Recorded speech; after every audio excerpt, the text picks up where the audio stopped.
Okay, so let's dive in.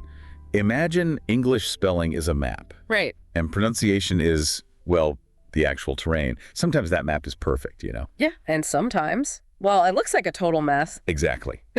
Navigating English pronunciation can feel just like that. You see the spelling, you think you know how it should sound. And then you hit a word that just, like, doesn't play fair. That's a classic challenge, isn't it? Oh, absolutely. English has absorbed words from so many other languages over the centuries, and it hasn't always bothered to standardize the spelling to match the sound. This creates real tripwires, not just for learners, but honestly, even for native speakers sometimes. Totally agree. So for this deep dive, we've pulled together a stack of sources looking at those, notorious words. The tricky ones. Yeah, the high-frequency ones, the sneaky formal ones, the ones that consistently cause confusion. Our mission, really, is to shine a light on these pronunciation puzzles. Figure out why they're tricky. Right. Explore why, get the correct sounds down, and ultimately give you the tools to, well, sharpen your speech for greater clarity and confidence. Think of it as getting a better GPS for the English landscape. You want to make sure the words you choose land clearly, effectively. So your message is the focus, right? Not how you stumble over a particular word. Exactly. Okay, let's jump right into some words you probably see, like, every day, but which hide some surprising pronunciation traps. First up, that midweek workhorse, Wednesday. Yes, most people look at the spelling. And think Wednesday. Wednesday. And that's the common mistake, trying to pronounce every part you see. Maybe Zatranya.tana.d. Okay. But listen to how it's usually said. Malu ilit.d. When enzi day. So that D is just gone. Completely silent, yeah. In standard pronunciation. And those middle syllables, they just compress. Compress. Yeah, the insight here is that spoken English often reduces unstressed sounds. It pulls words together more tightly than the spelling might suggest. It really flows into two main syllables. Okay. Syllable reduction. That sounds like a key nugget right there. It's not just random, it's a pattern. It is. It really is. Hear it in a sentence. Let's schedule the meeting for Wednesday afternoon. When in Z day afternoon. Yeah, you naturally skip that D. You do. Okay, so look out for silent letters and syllable squeezing. That brings us to another one often squashed. Comfortable. Oh, yeah. I hear this stretched out to 4 syllables all the time. Comfortable. You do. That's the mistake. Comfortable. But native speakers almost always reduce it. The correct pronunciation is oakt mf.ta.bl cumf tubul p. C-U-M-F, tubul, 3 syllables. 3 syllables. It looks like 4, sounds like 3. How does that happen? Well, that unstressed middle vowel often becomes a schwa, that kind of muffled ooh sound, like the A in about. Ah, the schwa. Right, I've heard of that. Yes, that's the sound that often disappears or reduces, especially in faster speech. You'll see it a lot in phonetic transcriptions, the symbol. Could put a name to that sneaky sound. Okay. So, syllable reduction, schwa. Does that apply to vegetable too? It follows a very similar pattern. Looks like vegetable. 4 syllables again. But it sounds like sev.bl, vej tubul. Vej tubul. Yeah. 3 syllables, not 4. Okay, so syllable reduction is a major theme for words like comfortable and vegetable. It really is. Now, here's a classic pairing where stress is everything. Dessert versus desert. Yes. Same letters, mostly. Same spelling, yeah, but wildly different sound and meaning. The sweet treat versus the sandy wasteland. Precisely. So if you want that sweet reward, dessert, the stress is on the second syllable. Dessert. Dessert. But if you're talking about the dry land, the desert, the stress shifts. It goes to the first syllable. Dessert. Easy ear for the dry Right. place, dessert for the cake. Cool. Got it. The stress changes everything. It really does. Messing that up could cause some funny confusion. Yeah, like I'd take chocolate dessert. Over any desert hike. Makes a very different kind of sense. All right. Okay, now this next one is a bit of a historical head scratcher. It looks like it should be related to colon, but sounds nothing like it. Colonel. Right. It looks like colon, maybe? Yeah. But the pronunciation is shakir NL, kernul. Kernel. Exactly like kernel, as in a popcorn kernel. Colonel spells K-E-R-N-U-L. My map is definitely wrong here. Wow, Right. What happened? This is where English history gets really weird. The spelling came from French, but the pronunciation in English military contexts was influenced by the Italian word colonnello, which became coronel in Spanish. And that R sound kind of stuck in the pronunciation while the spelling kept evolving elsewhere. It's a true linguistic fossil. Wow. The nugget here is that sometimes spelling is just, well, it's a historical artifact you have to ignore. Wow, tangled up in military history across different languages. That's fascinating. So you just have to learn that kernel is K-E-R, share. End of story. Pretty much. Trust the sound, not the spelling map on that one. Another silent letter culprit, this one often seen on dinner plates, salmon. Yes, S-A-L-M-O-N. Does the ol get a sound? I feel like I hear it sometimes. Nope, that's the common mistake, trying to pronounce that L. The correct pronunciation is asim-palrun, semun. Simun. Okay, so the L is silent, just like in calm or palm. Exactly, just forget it's even there. They served grilled salmon with lemon and herbs. Simun. Got it. Simple when you know the rule. Or, well, the lack of rule. Right. Okay, how about recipe? R-E-C-I-P-E. This one feels simple, but I've definitely heard variations. Yeah, sometimes people maybe overpronounce the last syllable, or say something like recipe. Like kernel, it's borrowed, this time from French. But in English, it's pretty straightforward. P, R-E-S-O-P. R-S-O-P. That middle vowel is, guess what? A schwa again. Short as sound. Short and sweet then. Can I have the recipe for this soup? Perfect. Okay, moving on to the calendar. The month after January often causes a bit of a stumble. February. F-E-B-R-U-A-R-Y. Okay, I hear February a lot, just skipping that first R. That's a very common reduction, yeah. Especially in casual fast speech. But the more standard, careful pronunciation does include that R-E-F.R.I. F-B-Ru. F-B-Ru. Airy. F-V-Ru-Air. It does take a little extra effort to hit that R, doesn't it? It does. It feels a bit strange, maybe. But that's the technically correct sound, especially in careful speech. Right. My birthday's in February. Making an effort for that R can make your speech sound, a bit more precise. Precision matters. Okay, next. A word describing total confusion. Chaos. Yeah. C-H-A-O-S. Right. And it starts with E-H. Which usually sounds like T, like in chair. But here that C makes a hard K sound, just like in character or orchestra. Ah, okay. So the mistake is chaos.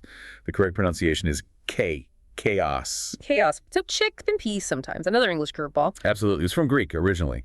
The blackout caused total chaos in the city. Chaos. Got it. And finally, for this first set, that grain that's become super popular, but whose spelling trips almost everyone up. Quinoa. Oh, this word is a fantastic example of the map being completely useless. Q-U-I-N-O-A. Yeah, what do people usually guess? Quinoa. Something like that. Exactly. Quinoa or quin-o, but the correct pronunciation, goose. Quinoa. Quinoa. Spelled Q-U-I-N-O-A. Where does that come from? It originates from Quechua, the language spoken in the Andes. It came into English via Spanish. Oh. So it follows none of the typical English spelling sound rules at all. The nugget here is some words are pure imports, and you just have to learn their sound by listening. Don't trust the spelling. So for quinoa, trust your ears, not your eyes. Quinoa. Wow, okay, that covers some common daily words with definitely hidden traps. Yeah, quite a few pitfalls there. Let's maybe step into some words you might encounter in more formal or academic settings. These can challenge even proficient speakers. And mispronouncing them can sometimes feel a bit more, well, jarring. Exactly, a different set of puzzles. First, something you might find after, say, a building collapses. Debris. D-E-B-R-I-S. Right, it looks like debris, maybe. Stress on the first syllable.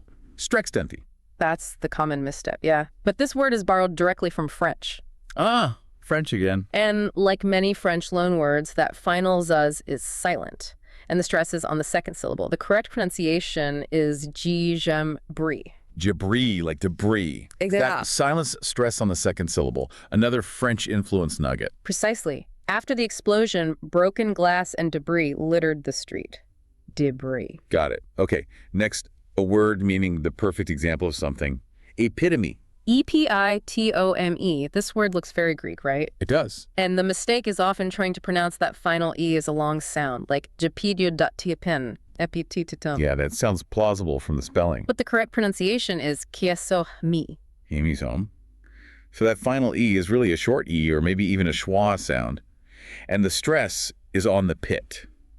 I-P-I-T, kimi. Exactly right. Don't give that final vowel too much emphasis or turn it into its own separate syllable. Using the correct pronunciation here, setat time, can make you sound much more, well, authoritative. Yeah, I can hear that. She's the epitome of grace and professionalism. Saying the Ntarabi definitely sounds more confident than a Jesselinde.2. It adds a layer of polish. How about subtle? S-U-B-T-L-E. Ah, the silent letter king. Another one. The B is completely silent. The mistake is pronouncing it. S-U-B-T-T-L, subtle. Right. The correct pronunciation is just est-L. Like subtle. No B sound at all. None. The B is just a relic from its Latin spelling, subtilis. It's just hanging around doing nothing in the sound. Okay. There's a subtle difference between sarcasm and cruelty. Motel. Mispronouncing it isn't fatal, maybe, but getting it right adds that polish, like you said. Exactly. Subtle B. Got it. What about the path between shelves in a store or seats on a plane? A-L. A-I-S-L-E. Looks like it might have an "es" sound, maybe, or start with A. Yeah, A is boy. But the S is silent here, too. The pronunciation is simply an ol. Oh, whoa. It sounds exactly like the word isle, meaning a small island. Or I'll, as in I will. Right. A wall. Okay, another silent letter. Please move your bag from the aisle to avoid blocking people. Correct. Silent S in I'll. Following a similar pattern, the next one, pseudonym. P-E-U-D-O-N-Y-M. Looks intimidating. It does, but when you see S at the beginning of a word in English, the P is almost always silent. Like psychology. Exactly like psychology. So the mistake is trying to pronounce that P. The correct pronunciation is atonem. Syllable. So it sounds like pseudonym, silent P. That's a helpful pattern to remember. It is. The author published under a pseudonym to protect her privacy. Pseudonym. That makes perfect sense now. Okay. This one looks tricky just from the vowels. Gauge. G-A-U-G-E. As in to measure something. Yeah, the spelling is quite irregular for its sound. It leads to guesses like O's, gorg. Yeah, I could see that. But the correct pronunciation is O. Quiet. It sounds like gauge, like a measuring device itself is sometimes called a gauge. Exactly. The O makes an A sound and the G makes a J sound. Right. Think of the word stage. It has a similar ending sound. Steed, aid. Ah, good comparison. We need a better tool to gauge employee satisfaction. Aided. Getting these irregular ones right definitely boosts credibility. It does. Next, a word often used in, say, contracts or warnings. Caveat. C-A-V-E-A-T. Okay. This comes straight from Latin. The common mistake might be treating it like caveat, maybe? Or cave? Yeah, maybe stressing the first part. But the correct pronunciation is adjective.I.ae.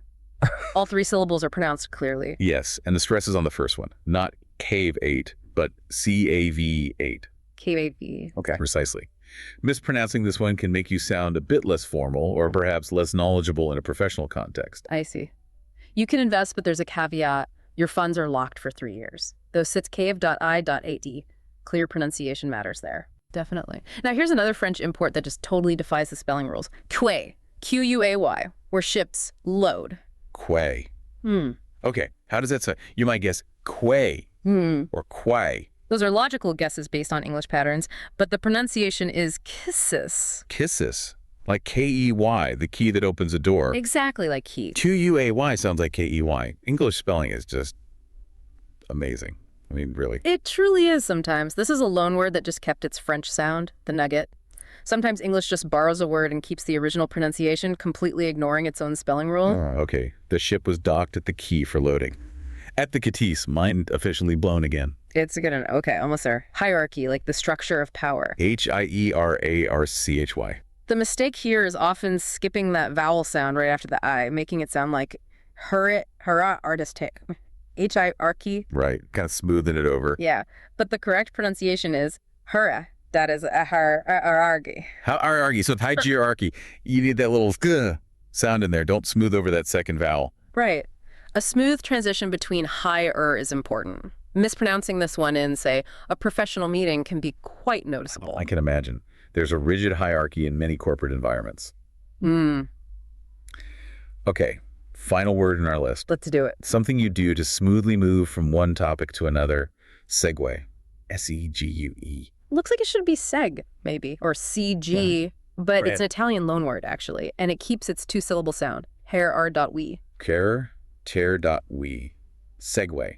Like the personal scooter thing. Spelled differently, of course. Exactly like that. Same sound. Huh. Okay, let me segue into the next topic. Feel that, kid? Ezra.we. You got it. Fantastic. Wow. We've navigated quite a few tricky corners of English pronunciation today. We definitely have. A good mix of common and more formal words. Let's do a quick run through, maybe just hitting the correct sounds for some of the key ones we highlighted. Sounds good. A quick recap.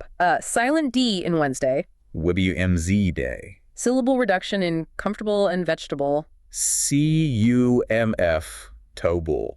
VEJ, tubul. 3 syllables. Stress shift for dessert versus desert. Yezert, sweet, versus desert, dry. The historical oddity kernel. Kernel, like a kernel. Can't forget that one. Silent ol in semen. Salmon. Easy peasy. The weird spelling quinoa. Quinoa. Trust the ears. Exactly. And those tricky formal words. Debris. Debris. Silent S. Stress on the second syllable. Epitome. Stress on pit. Short final vowel. Silent B in subtle. Subtle. And the one that sounds like ki, quay. Key. Still unbelievable. QUAY is kino. Exactly. It really underscores how English pronunciation isn't always, let's say, logical from the spelling. Not at all. But understanding these specific quirks is so valuable. It really is. Yeah. Because ultimately, refining your pronunciation, it isn't about eliminating your accent or sounding like someone else. Not at all. It's about clarity and confidence. Yeah. As we've seen, mispronounced words, especially those you might use in more formal or important situations, they can be distracting or even kind of undermine your message. That's the core idea, really. Getting these high frequency or maybe high impact words right helps ensure your ideas, your personality. That's what shines through, not a little misstep on hierarchy or epitome. Right.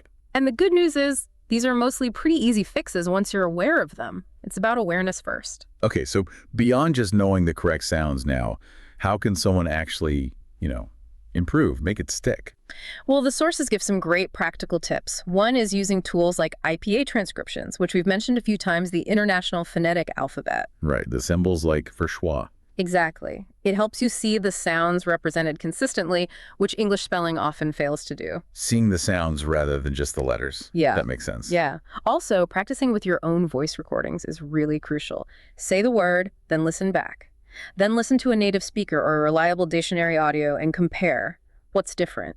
Self-correction. And shadowing native speech, trying to mimic exactly what you hear, the rhythm, the intonation, everything that's also incredibly effective. Shadowing. Like being a vocal mirror. Precisely.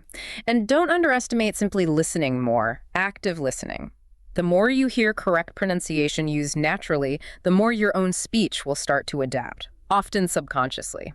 The ears truly train the tongue then. They really do. Yeah. And finally, maybe the most important habit, make pronunciation an intentional part of vocabulary learning. Not just an afterthought. Right. When you encounter a new word, don't just learn its meaning and spelling. Find out how to say it, check a dictionary with audio, look up the IPA if you can. Okay. And don't be afraid to make mistakes. Correction is progress. They're just steps towards getting it right. Excellent actionable tips. This deep dive has definitely shown that English pronunciation is, well, it's a maze sometimes. It can be. But it's a maze you can navigate with awareness and practice, especially by focusing on those specific words that tend to trip people up. And knowing why they're tricky, like the historical loan words or the silent letters or the syllable reduction, it makes them less intimidating somehow, more interesting to correct maybe. Absolutely. Well, thank you for joining us on this deep dive into some of English's most fascinating pronunciation puzzles. Oh, it was my pleasure. Keep exploring, keep listening, and keep speaking with growing confidence. And here's a final thought for you, the listener. At any level of English fluency, refining your pronunciation is a key step toward conveying authority, nuance, and credibility. So which of the words we discussed today surprised you the most? And maybe, how will you make practicing its correct sound an intentional part of your language learning this week? Keep practicing, keep exploring, and keep speaking with confidence. Okay, but really, think about it for a sec. How often are we all using words that kind of, sabotage what we're trying to say? Like little sneaky words making us sound less confident. It happens more than you think. And it's wild how these tiny words can really affect how people see us. Yeah. Especially at work, right? Totally. Which is why we're diving into this article, 11 words you should stop saying immediately. We're not just going to list them, though. We're breaking down why they're bad, and most importantly, giving you swaps so you can sound more powerful. Think of it like upgrading your communication one word at a time. First up, the word just. Ugh, I'm so guilty of this. You're writing an email and it's like, I just wanted to follow up, or just a quick question. Why does just make us sound so unsure? It's subtle, but just makes your request smaller, almost like you're apologizing for it. Imagine waiting to hear back about a project, and you're like, I just wanted to follow up on the proposal. What's that say? Makes me sound hesitant, like I shouldn't even be asking. Right. But what if you just said, I'm following up on the proposal? It's tiny, but you sound way more confident taking charge. No more tiptoeing, you own it. Exactly. And that shift can change how your message lands big time. Okay, another tricky one. Actually, this feels like a trap almost. Oh, it can be. Actually, often slips out when we're correcting someone or giving a different view. But imagine someone's like, actually, I think we should go a different way. How's that feel? Like they're shutting down my idea before even thinking about it? It can sound condescending, even if they just meant to add to the discussion. Taking out actually makes it more collaborative. Like instead of, actually, I have a question about that, you could say, I'm curious about this part. More like inviting a chat, not shutting it down. Perfect. Still saying your thing, but it keeps the flow going, respectfully. Now, maybe this one feels like almost self-sabotage, wouldn't you say? It is. You wouldn't use maybe if you were really sure of your idea, so why hedge? I guess it's like we're scared to commit to our thoughts, you know? And that hesitation can hurt your credibility, especially at work. Decisiveness often equals competence. Instead of, maybe we should consider this. We should consider this. Hear the difference. It's like you're leading, not just dipping a toe in. Right. Showing confidence in your idea, inviting others to follow. Okay, this one bugs me. Saying sorry when there's no need. Why do we apologize for, like, existing, basically? It's a thing, isn't it? Do we really need to apologize for asking a question or taking up space or just saying what we think? No way. And all that apologizing can actually make us seem, I don't know, smaller, less confident. You're right. And the key is, there are way better ways to say things. Instead of, sorry to bother you, try thanks for your time, or I appreciate your input. Shows respect without sounding unsure. It's like shifting from apologizing for existing to being grateful for their attention. Small but powerful, right. Changes how you come across. All right, another confidence killer, I think. It's everywhere, but it makes what we say weaker. It's a verbal tick for lots of us. But think about how much stronger it is without it. Like, I think this is the best option versus this is the best option. Huge difference. You're right. It's a fact now, not just an opinion, maybe. And sure, sometimes you want to say it's your view, not like universal truth. But even then, there are better ways. So instead of, I think, you could say, from my analysis, or based on what I've seen. Exactly. You're owning your view, but it's more, I don't know, sophisticated. Like leveling up your communication, swapping out the wishy-washy stuff for strong, impactful language. And that's what this deep dive's about, right? Giving you the tools to communicate clearly, confidently, like you mean it. It's crazy, right? How even little changes to how we talk can make us, like, more confident overall. When we pick words that sound sure, it changes how others see us, but also how we see ourselves. That's like telling your own brain, hey, I got this. Totally. And speaking of believing in yourself, let's talk about can't. This one messes with us, keeps us from, doing our best. Oh, yeah, can't. It's so easy to just say, I can't do this, especially when something's hard. It's almost automatic, but it's a trap. When we say can't, we're basically stopping ourselves from growing, from changing. Like we're putting limits on ourselves before even trying. And honestly, we could do way more than we think we can. So what if instead of I can't, we say something, well, more powerful? Like, I haven't learned this yet, or I'm still figuring it out. I like that. It's not saying you'll never do it, just that you're on the way there. Exactly. And that small change can help you stay motivated, keep going when things get tough. It reminds me of that saying, whether you think you can or you think you can't, you're right. What we say really does affect what we believe. So true. So let's pick words that lift us up, both when we talk to ourselves and to others. Okay, almost done with the list, but a couple more big ones. Let's do but and. I mean, they're not bad words, but how we use them matters, right? Oh, absolutely. It's all about the situation and what you're trying to say, but often goes after something positive and it kind of ruins it. It's like giving a compliment and then taking it back. You did great on that presentation, but I think you could have been more engaging. Oof. Exactly. The but erases the good stuff you just said. Yeah. Makes people feel, I don't know, discouraged. So what's better? And swap out the but for and it's way more constructive. Like, you did great on that presentation, and I think we can work together to make it even more engaging. You're not just criticizing, you're helping. It's about fixing things, not just pointing out what's wrong. And that's such a good attitude to have, right? At work, anywhere. All right, got to address the big one. Literally, people misuse this all the time. It's almost funny how wrong it gets. Yeah, it's become this word people use to, like, emphasize stuff, even when it's not actually true. Yeah? But using it wrong makes you sound less credible, like you don't know what you're talking about. I think it shows how important it is to, like, use the right words. When we choose carefully, we say what we mean more clearly, and it has more impact. Couldn't agree more. It's about, like, respecting how powerful words are and using them to your advantage. So let's all try to use literally, correctly, and really all words, thoughtfully. Okay, before we go on, gotta mention kind of and sort of again. They seem small, but they weaken what you're trying to say. Oh, they're so wishy-washy. They make you sound uncertain, like you don't really care. Imagine telling your boss, I'm kind of excited about this new project.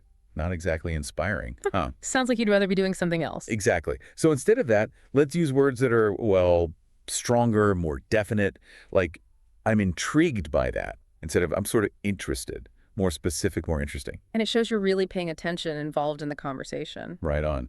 Now, sticking with words that fill space but don't add anything, let's talk about like. It's supposed to, like, connect with people, but it can actually make you sound less smart. It's so ironic. It's like people say like all the time, especially when they're nervous. But you know what's even better?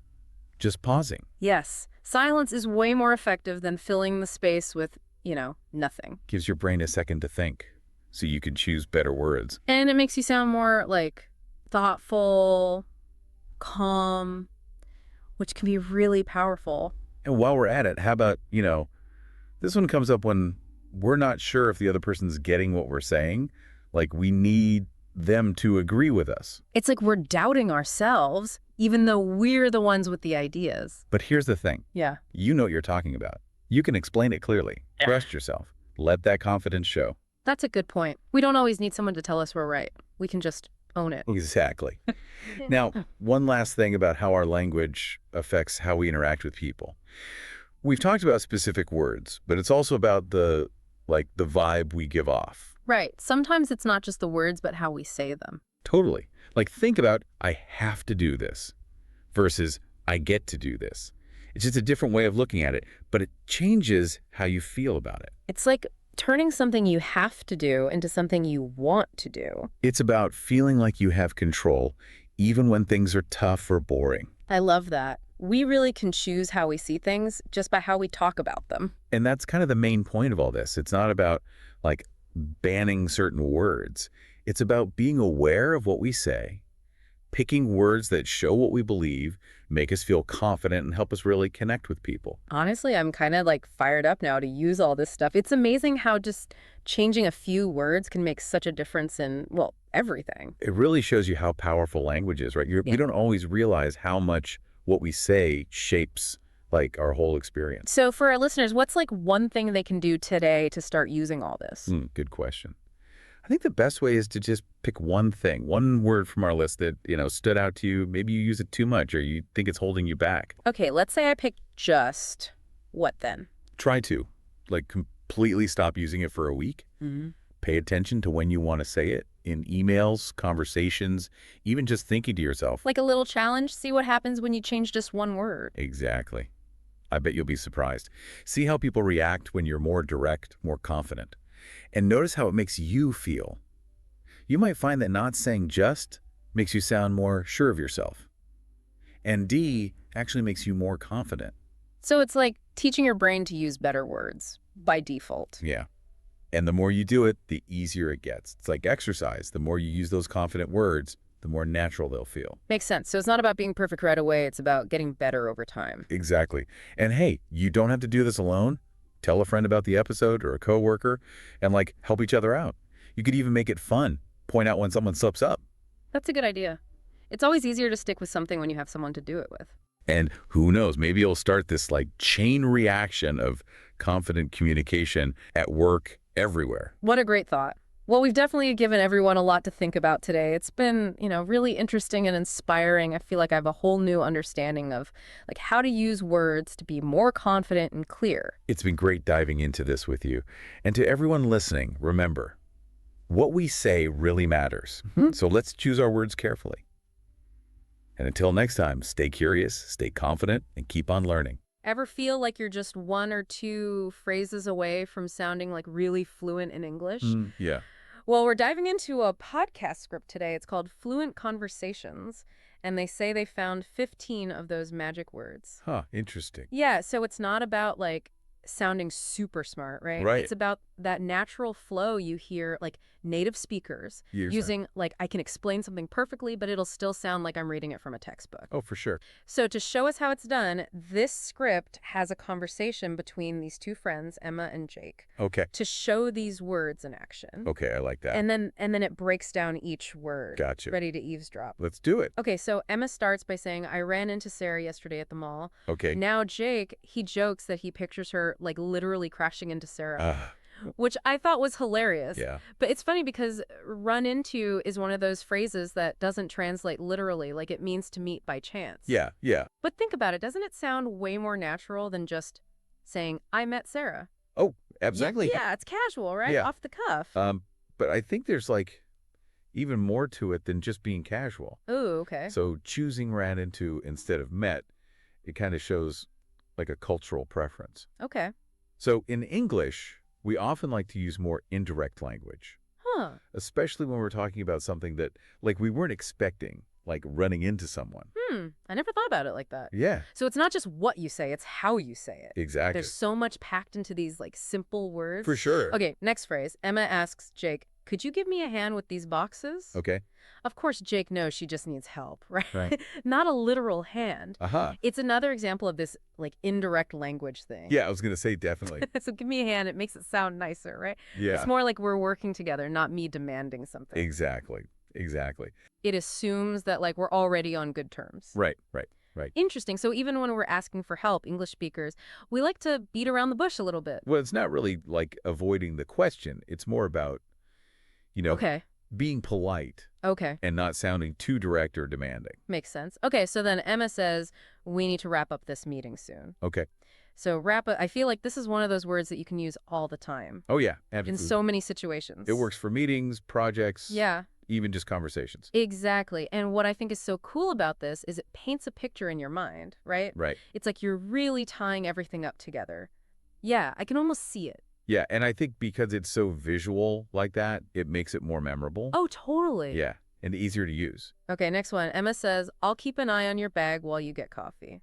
Okay? So it's more than just watching it, right? Okay. There's like responsibility there. Yeah. Like saying, I got you covered. Yeah, and I think that's why it's so effective. It's Oh. like there's that deeper meaning, Yeah. It's not just the words, but it shows the trust between Emma and Jake. Okay, up next, Emma says, hang on, I need to grab my jacket before we go. Okay. It's so simple, right? Yeah. But like so important for every day. Oh, yeah. I use it all the time. Who hasn't yelled that running out the door? Yeah. But like it's friendly, right? Yeah. It's not like an order. It's just like, hey, wait a sec. It's just a quick little, hold on. Yeah. And it also, like, it implies it'll be quick, Yeah. You're not asking for a lot. Okay, now this next one, I feel this one in my soul. Okay? Emma says, I messed up my presentation, but my teacher was really understanding. Oh, yeah? Mess up. It's interesting, right? Yeah. Because it's like, it doesn't sound as bad as like fail. Fail sounds so final. Totally. This is more like you tripped up, but you can recover. Yeah. And it also shows that she's, like, taking ownership, Yeah. But without beating herself up too much about it. Which is good life advice in general, I think. Right. Okay, now Emma asks Jake, can you drop me off at the bus station? Mm-hmm.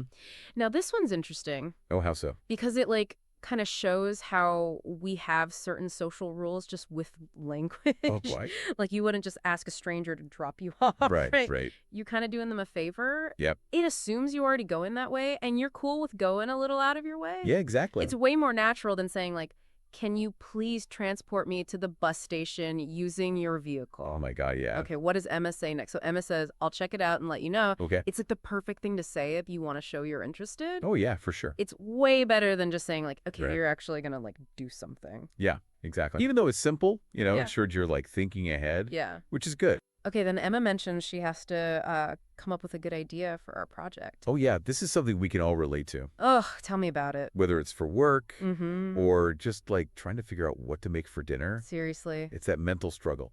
Like you're trying to make something new. Okay, next up, Emma gets excited and says, I'm looking forward to our trip next week. Okay.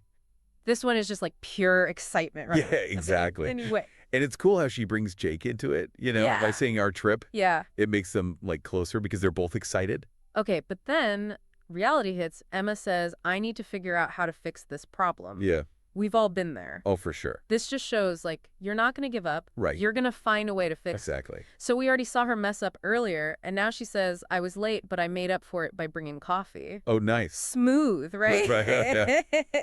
Like, you messed up, but you're going to make it right. Yeah, it's like a little apology, but without actually saying sorry. I like that. It's like, you messed up, Mm-hmm. but you're trying to fix it. Okay, then things get a little dramatic. Jake says he passed out from exhaustion. Okay. So it means to faint, right? Yeah. But by adding, like, from exhaustion, Right. you really know how tired he must have been. Like, he couldn't stay awake. Yeah. Okay, we're getting to the end of their conversation, and Jake says she showed up late to the party. Okay. So he's just saying what happened, right? Right. But showed up, it kind of sounds like he's, like, judging her a little. Yeah, like it was her choice to be late. Yeah. Not something, that she couldn't control. Interesting. Yeah. So even a little word like that, it can show what you really think. Okay, finally, Jake says we had to put off our meeting until next week. Mm. I feel like this is so much nicer than saying we canceled. Oh, Like, it's not gone forever. Right. It's just waiting for a better time. Yeah, like we're still committed. Exactly. So that's all 15 words Yeah. in action. That was cool. And remember, the podcast, we're deep diving into fluent conversations. Mhm. They give you a challenge. Oh, fun. So they have 3 sentences, Okay. and you have to figure out which word fits best. Okay. First one, I link my keys, and now I can't find them anywhere. Oh, I hate when that happens. So relatable. The perfect word is messed up Okay. because it's your fault, Yeah. and you're like frustrated because of it. Second challenge, I'll blank your dog while you're on vacation. Okay. So this one is all about taking care of something, right? Right. So the answer is keep an eye on. Much better than saying, like, I will supervise your canine. Oh, my God. Yeah. Way too formal. Okay, last challenge, let's blank dinner until next week. Okay. So we're just moving it to later. Yeah. The best word here is put off. It's like hitting the pause button. Exactly. I love how, like, effortlessly those words fit into the sentences. Yeah. It's like they were made for them. And that's why it's so important to master these, like, everyday words. Right. Because they make you sound so much more fluent. Exactly. It's like building blocks for your conversation. So we learned a lot, huh? Yeah, I think so. Just from those 15 words. Right. And just like hearing them in a normal conversation. It's kind of crazy how much we can pick up just from that. It really shows you that like fluency isn't about, knowing every word in the dictionary. Right. It's more about like how you use those words to connect with someone. To really get your point across. Exactly. Yeah. So what does this all mean for, like, our listener? Well, it means they can like totally improve their fluency Okay. just by like looking at the phrases they use every day. Yeah. Instead of just saying stuff without thinking. Right. Like actually think about why you're using that word. Okay. Yeah. And like how it makes the other person feel. Yeah, that makes a lot of sense. And if you can do that, you'll sound so much more natural. And confidence is... So, okay, we get it. We got to use the right words. But, like, how do we actually do that? Good question. Well, I have a challenge, kind of like in the Fluent Conversations podcast. Okay. Think about some other simple phrases that you could start using today. That would make us sound, like, more natural. Exactly. Ooh, that's a tough one. Yeah, but I think like one thing you could do is like pay attention when you're watching a movie Okay. or a TV show and see how they say things. Oh, yeah, steal their lines, basically. And then, like, actually use them when you're talking to someone. Right, don't be scared to try it out. Yeah, and see what works, see what feels good. Exactly, it's like a little experiment. I love We that. could even like all share what we find. Oh, yeah, that would be cool. Everyone can like learn from each other. Because at the end of the day, language is about connecting with people, right? Yeah, it's about like building relationships, sharing what you think. Exactly. And the better you are at English, the easier that is to do. So true. So keep exploring, keep experimenting, and keep those conversations flowing. Couldn't have said it better myself. Until next time, happy language adventures. All right, buckle up, because today we're diving deep into something you specifically requested. Oh, yeah. Boosting your vocabulary. Yes. For more fluent and confident English. It's going to be good. Now, before you panic, we're not expecting you to memorize the entire dictionary. Not at all. This is about those key words, the kind that can make a real difference in how you express yourself, especially in those situations you mentioned where you want to feel more confident and articulate. Exactly. And luckily, the source material we're using is super organized with 60 powerful words, Wow. grouped into 6 helpful categories. I like it. Though it is kind of funny that the source itself is structured like a podcast episode. Very meta. Yeah. But we'll skip those instructions and jump right into the good stuff. Okay, let's unpack this first category, expressing opinions. Okay. The first word that jumps out at me is concur. Ooh. It just sounds so much more decisive than a plain old, I agree, you know? Absolutely. Concur implies you've actually considered the information and come to a thoughtful agreement, which could be especially powerful, say, in a professional setting, Right. where you want to project competence. Oh, that's a good point. It's not just about using fancy words. It's about choosing the right word to convey the specific message you want. Exactly. And speaking of conveying messages, the next word, imply, reminds me of something you mentioned. Uh-huh. You said you sometimes struggle to give feedback delicately. Oh, yeah. Well, imply could be your secret weapon there. Ooh, tell me more. So instead of directly criticizing, you can imply your suggestion. Okay. For example, instead of saying that report was too long, Right. you could say, I wonder if the report's key points could be summarized more concisely. Oh. You're implying that it needs to be shorter without directly saying it. That's brilliant. It softens the criticism while still getting the message across. I can definitely see myself using that. See, it's all about understanding the nuances of these words and how they can be applied in real-life situations. Okay, I'm starting to get really excited about this. What else do we have in this category? Well, we have refute, which is perfect for dismantling a flimsy argument. Uh-huh. Politely, of course. Right. Remember those meetings where someone proposes an idea that just doesn't hold up? Oh, I know those meetings all too well. Refute allows you to disagree respectfully while presenting evidence or logic to back up your stance. So instead of just saying, I disagree, I could say something like, I understand your point, but I'd like to refute it by presenting these statistics. Exactly. It shows that you've considered the other perspective, but have a well-reasoned counter-argument. Very effective. Okay, I'm loving these words already. Now, what about this pair, imply and infer? I always get those mixed up. Ah, yes, a classic linguistic conundrum. Remember that example we just discussed about implying feedback? Yes. Well, if someone inferred from your subtle suggestion that the report needed to be shorter, Right. that would be on them drawing a conclusion from what you implied. Okay, so imply is on the speaker side and infer is on the listener side. Got it. You got it. Now, there's another word of this category that I think would be particularly useful for you. Okay. Assert. You mentioned wanting to be more vocal in meetings, right? Oh, yes. Sometimes I feel like I fade into the background a bit. Well, assert is your power word. Imagine yourself saying, I want to assert that we need to prioritize user experience in this project. Wow. I can already feel the difference. Assert just has this air of confidence and conviction. Exactly. It shows that you're not afraid to speak your mind and that you believe in the value of your contributions. This is fantastic. I'm already feeling more empowered to express my opinions effectively. Okay, what's next on our vocabulary adventure? Let's move on to personal qualities. This category is all about the words that describe who we are at our core. Ooh, this sounds intriguing and a little bit introspective, perhaps. Absolutely. For example, we have meticulous, Okay. which describes someone who pays incredible attention to detail. Right. Now, thinking back to your work, Mm-hmm. I know you take pride in delivering high-quality results. Would you say meticulous is a word that resonates with you? Definitely. I'm always striving for perfection, whether it's editing a script or organizing an event. So owning that word and using it to describe your work ethic could really enhance how others perceive your strengths. You could say something like, I'm meticulous in my approach to project management, ensuring that every detail is accounted for. I love that. It's not just about sounding smart, it's about accurately representing my skills and values. Precisely. And speaking of values, the next word, resilient, is one that I think we can all relate to. Oh, absolutely. Life throws curveballs, and it's all about how we bounce back. Exactly. Resilience isn't about avoiding challenges. Right. It's about having the inner strength to overcome them. Mm-hmm. And remember that setback you told me about how you handled that difficult client situation? Oh, yeah. That's a perfect example of your resilience in action. You know, you're right. I never thought of it that way, but I did manage to navigate that situation effectively and learn from the experience. Exactly. So when you encounter future challenges, remember that experience and the strength you demonstrated. That's what resilience is all about. Wow, this is really powerful stuff. I'm starting to see how these words aren't just about expanding my vocabulary. They're about reframing my thinking and recognizing my own strengths. That's exactly the point. Now, before we move on, I noticed that candid appears in two categories: Oh. personal qualities and sophisticated conversations. I wonder what that tells us about the importance of honesty.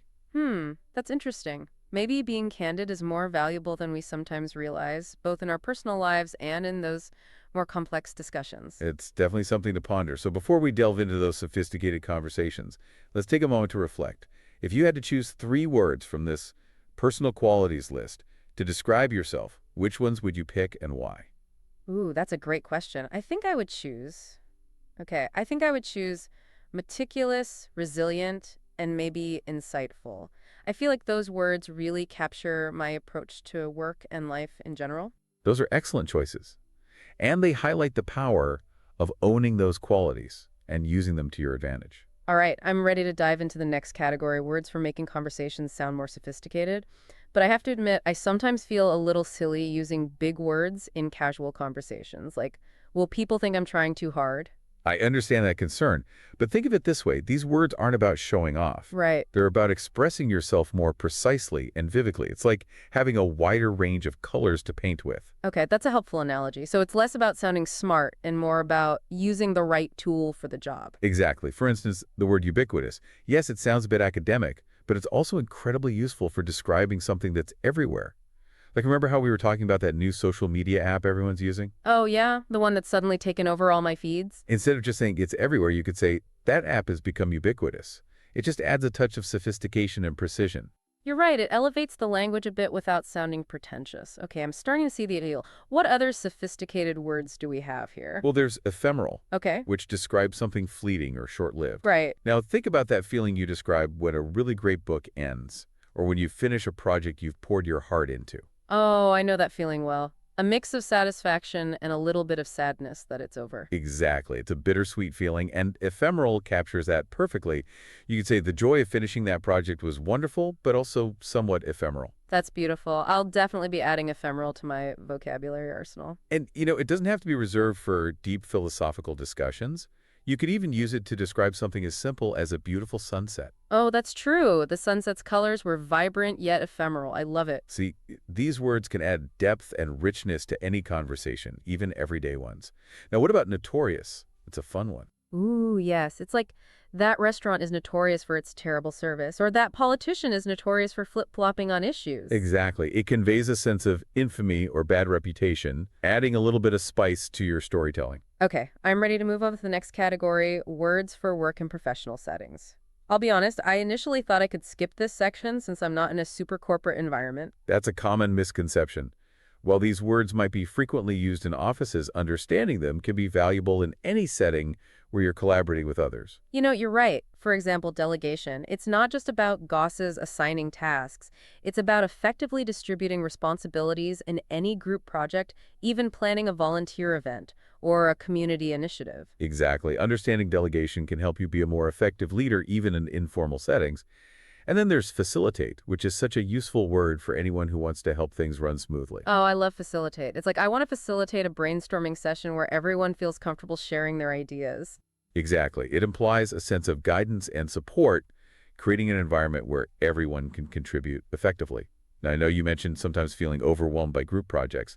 Delegation and facilitate are perfect examples of words that can empower you to take charge and guide those projects towards success. Wow, that's a really empowering perspective. I'm already feeling more confident about handling those collaborative situations. And even a word like synergy, which might make you roll your eyes a bit. Oh, definitely. It's such a buzzword. It is, but putting aside the corporate jargon, the underlying concept is actually quite valuable.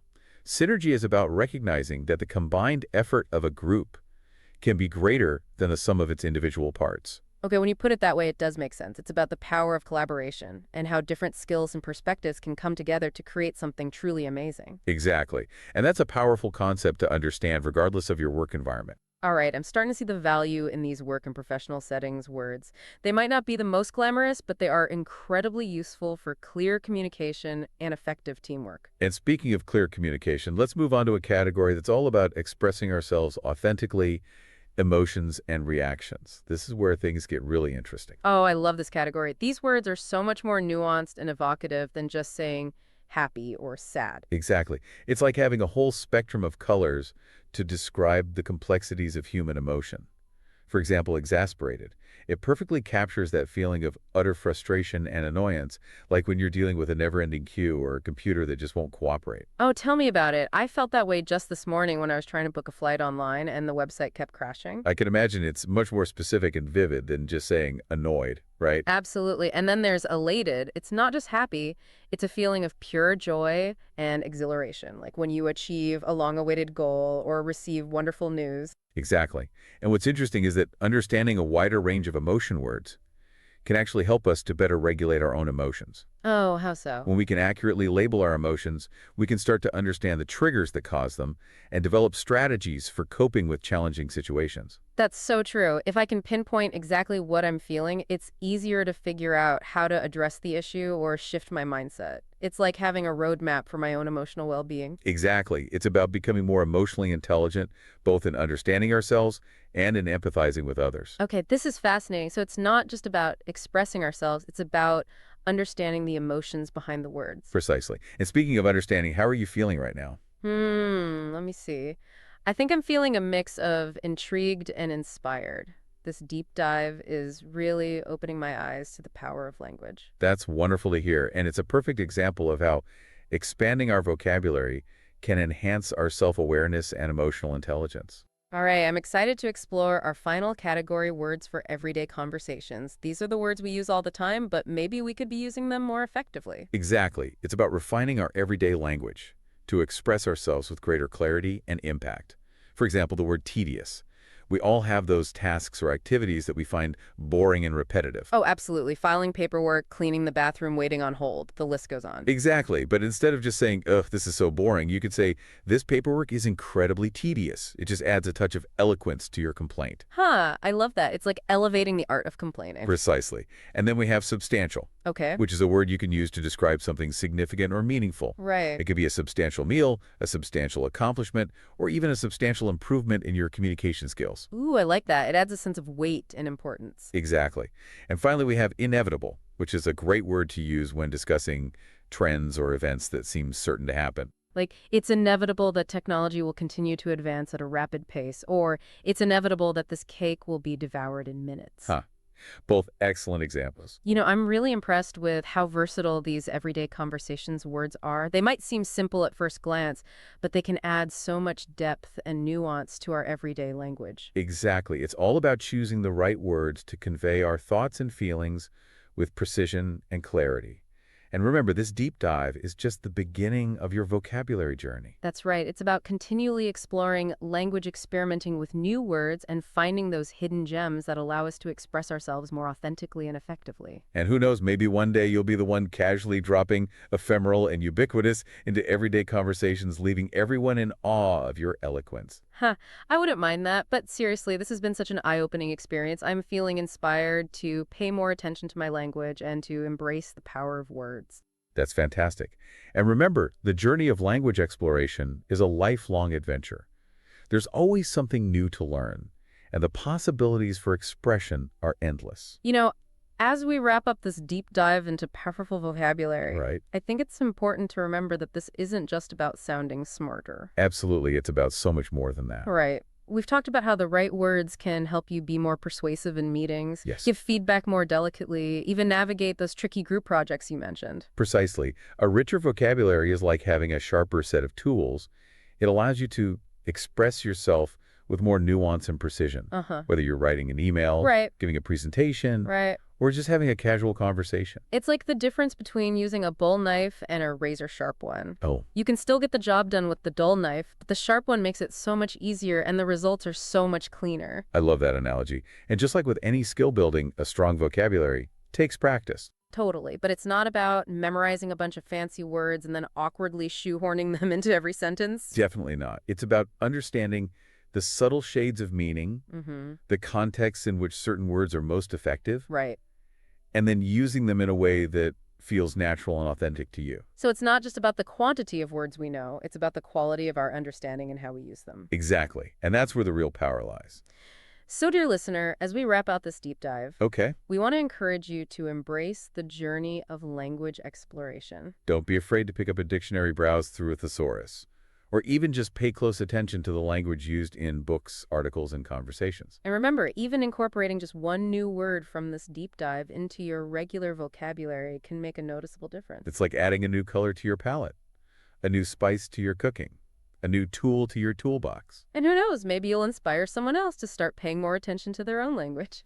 Exactly. And that's how we create a ripple effect, raising the level of communication and understanding for everyone. So with that in mind, we encourage you to go out there and experiment with your newfound vocabulary. Don't be afraid to make mistakes. Yes. To play with words and to discover the endless possibilities of expression. Because the power of language is within your grasp, and the journey of learning is one that never truly ends. That wraps up our deep dive into powerful English vocabulary. We hope you've enjoyed this exploration and that you'll continue to discover the magic and the power of word. Until next time, happy communicating. All right, so today we're going to be looking at something that you might think you've already mastered. Oh. Formal versus informal English. Yeah. You're probably already pretty good at it, right? Most people are, yeah. But we are going to go beyond just good. Okay. We're going for masterful. I like it. We're unlocking a secret code today A secret code. to help you tailor your communication Okay. to make the maximum impact possible. Right. Whether you're trying to, be super credible in the boardroom Right. or just bond better with your friends. Yeah, and that's the key, isn't it? It's not just about knowing the rules, but it's about understanding the why behind them. The why. Yeah, like why does a certain word choice make us feel a certain way?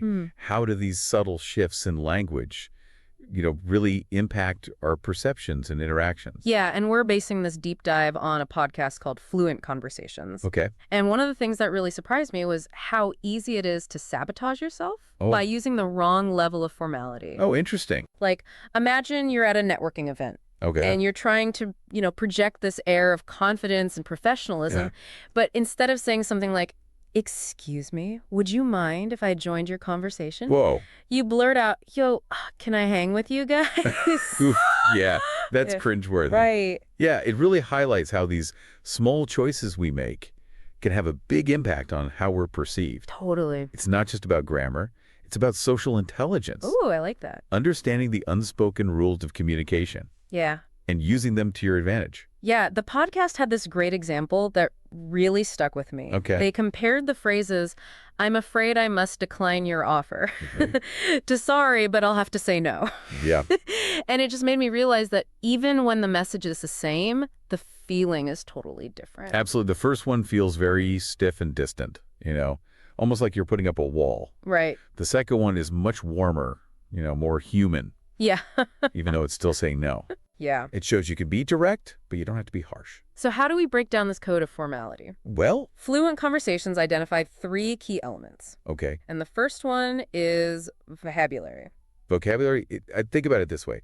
Every word carries a certain weight, a certain formality level. Okay. For instance, require versus need, inquire versus ask. Yeah. Even something simple like assist versus help. Oh, interesting. These little swaps can instantly elevate your language or make it more approachable. Okay, so it's not just about using fancy words. Right. It's about understanding which words fit the situation. Exactly. It's about matching your vocabulary to the context and to the person that you're speaking with.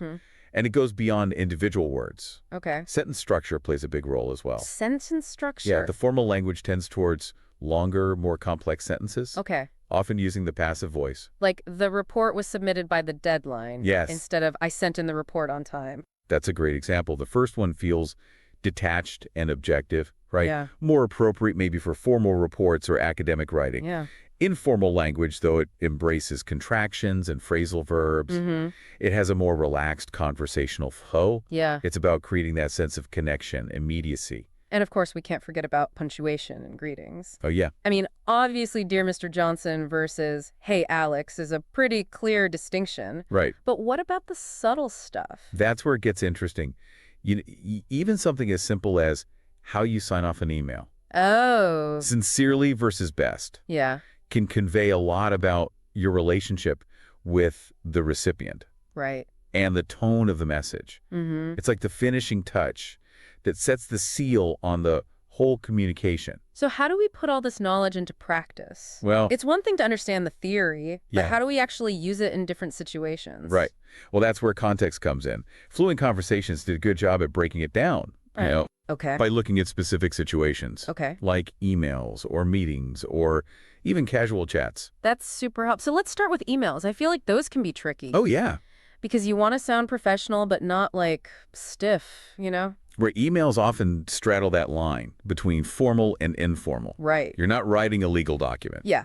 But you're also not texting your best friend. Yeah. So the podcast really emphasized, polite greetings, Okay. maintaining a professional tone throughout, and avoiding slang or like overly casual abbreviations. So no, hey dude, what's up?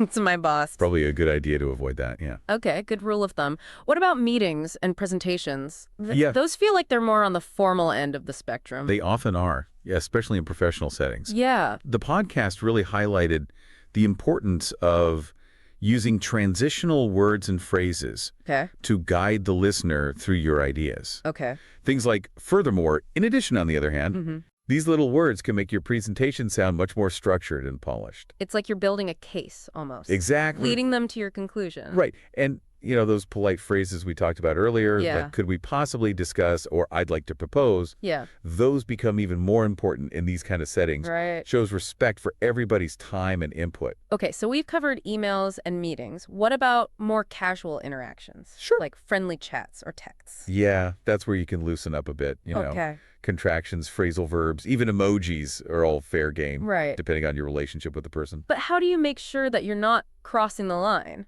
Oh, yeah. Like, I once accidentally called my professor dude in an email. Oh, no. Oh, I wanted to die. We've all been there. Yeah. I think the key is just being really mindful of your audience and the overall context. Context. Yeah. It's like choosing the right outfit, right? Okay. You wouldn't wear a ball gown to a backyard barbecue.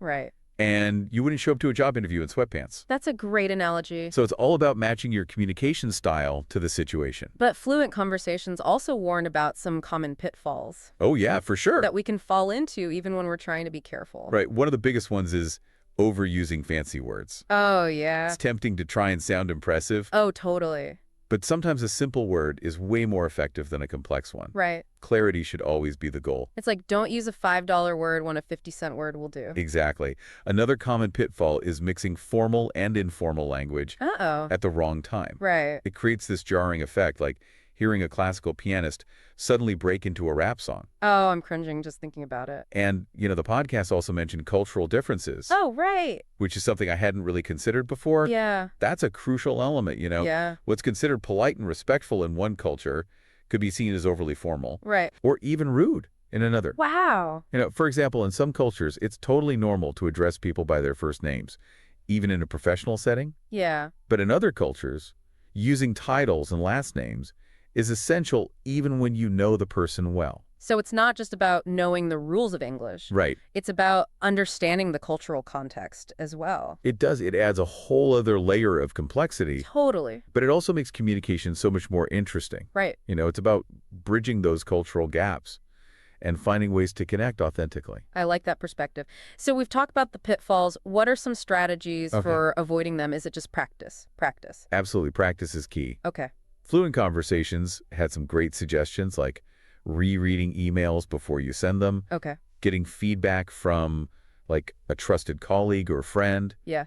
and even role-playing different situations Okay. to get comfortable with both formal and informal styles. I remember they also suggested that role play exercise. Oh, yeah? Where you write a formal email and then an informal text message about the same topic. Yes. Have you tried that one yet? Oh, yeah. It was How'd it go? it was challenging, but it was really eye-opening. Interesting. I'd love to hear about it. Yeah, so I decided to use the scenario of asking for a deadline extension. Okay, classic. Yeah, right. So for the formal email to my professor, I channeled everything we talked about. Okay, let me guess. Polite greetings, clear explanation, respectful tone. Exactly. Yeah, it felt like I was stepping into a different persona. It's interesting how language can do that, right? Like we can embody different roles just by changing the way we speak. Yeah, and then writing the informal text to a friend about running late because of that same deadline. Uh-huh. It was like switching from a waltz to a hip-hop dance. I bet what stood out to you the most, writing in those two contrasting styles. It made me realize just how much we adjust our language without even thinking about it. you know? Yeah, it's subconscious. Right, but being conscious of those choices Right.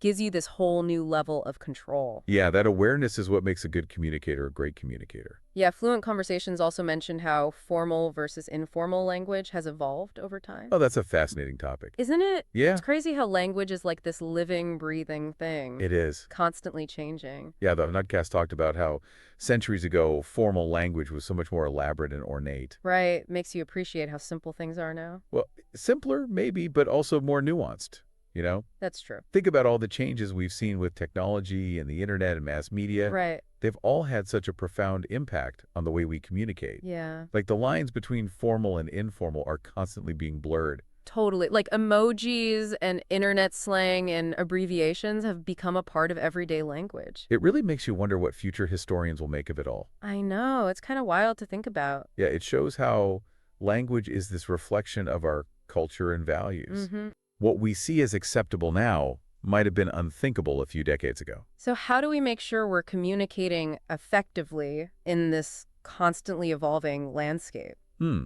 That's the question, isn't it?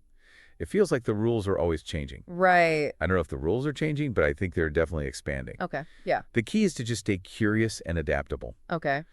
Pay attention to how language is used in different situations. Yeah. Whether it's a news article or a social media post. Mm-hmm. Notice the nuances, the subtle shifts in tone and vocabulary. So it's like we're all lifelong students of language. We are. Always observing and learning. Exactly. And, Fluid Conversations reminded us that it's not about being right or wrong. Right. It's about using language as a tool to connect with others. That's a good point. This whole deep dive has just been a great reminder that even something as familiar as language can still have hidden depths It can. and complexities. And by being more mindful of our choices, we can all become more effective communicators. So we can build stronger relationships and just navigate the world with more confidence, you know? Couldn't have said it better myself. Well, I think that's a great place to wrap up. I think so too. So listeners, remember, language is power.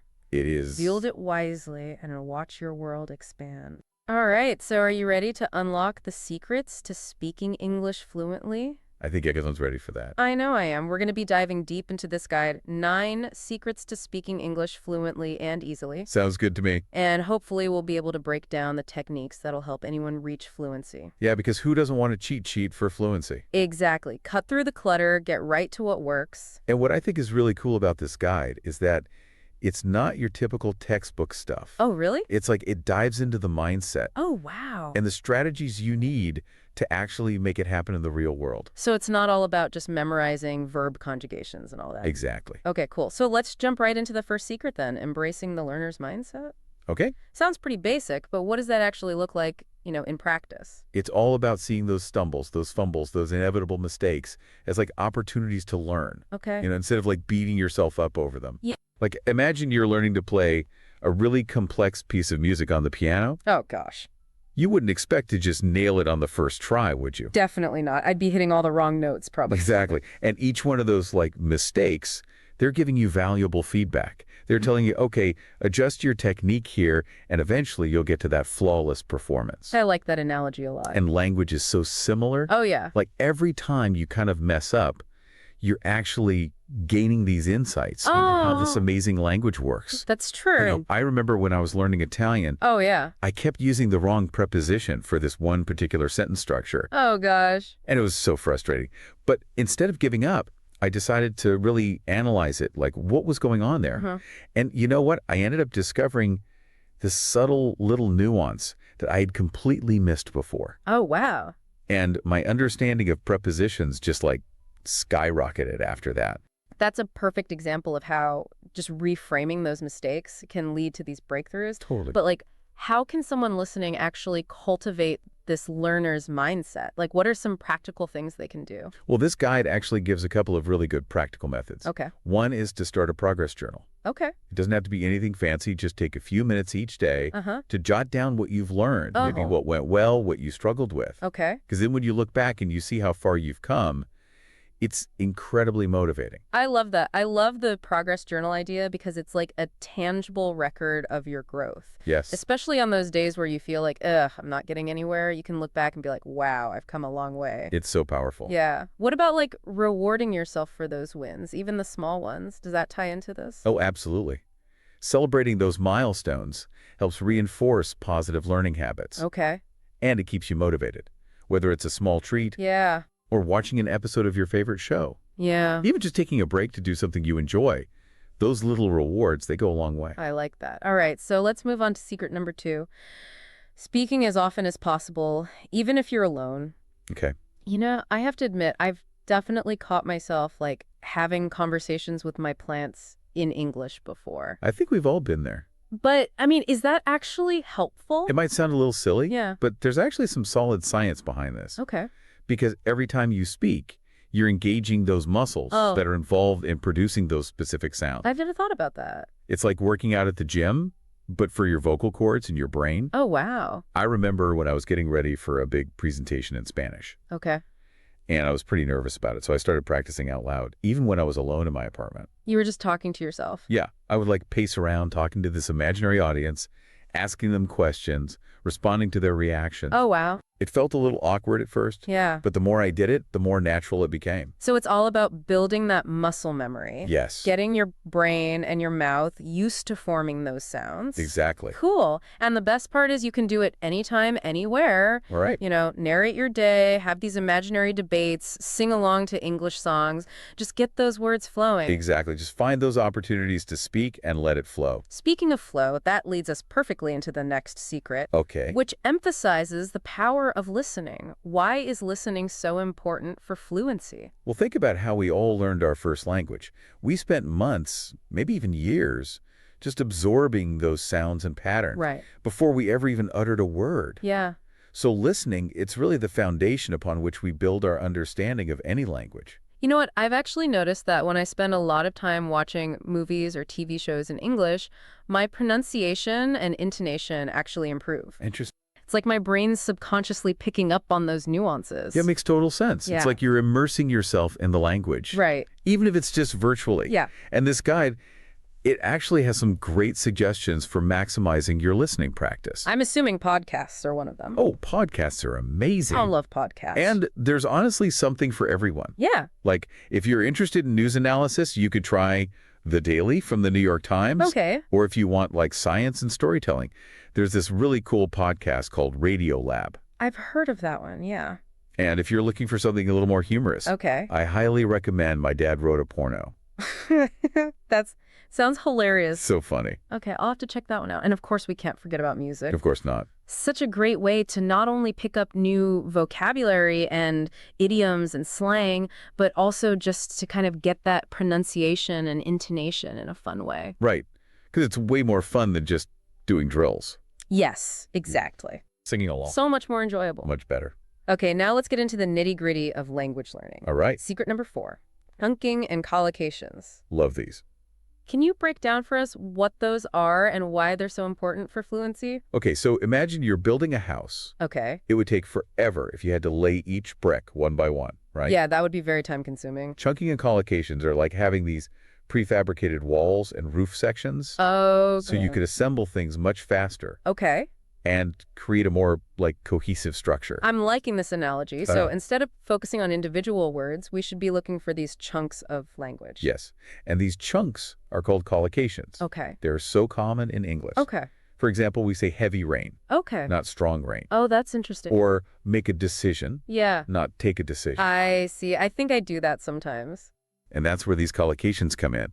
They help you sound more natural and fluent by using combinations that native speakers just instinctively use. Yeah, because I notice that sometimes, like, I know all the vocabulary, but I can't quite figure out how to put them together in the right way. Exactly. So how can I listeners start incorporating these chunking and collocations into their routine? So one really simple technique is to create what's called a phrase notebook. Okay. So as you're reading or listening and you come across these collocations, just jot them down in your notebook, Okay. along with their meanings and maybe some example sentences. I like that. And I would assume that these space repetition apps we talked about earlier would also be helpful for this. Oh, they're amazing for this. Yeah. Because space repetition helps move information from your short-term memory to your long-term memory Okay.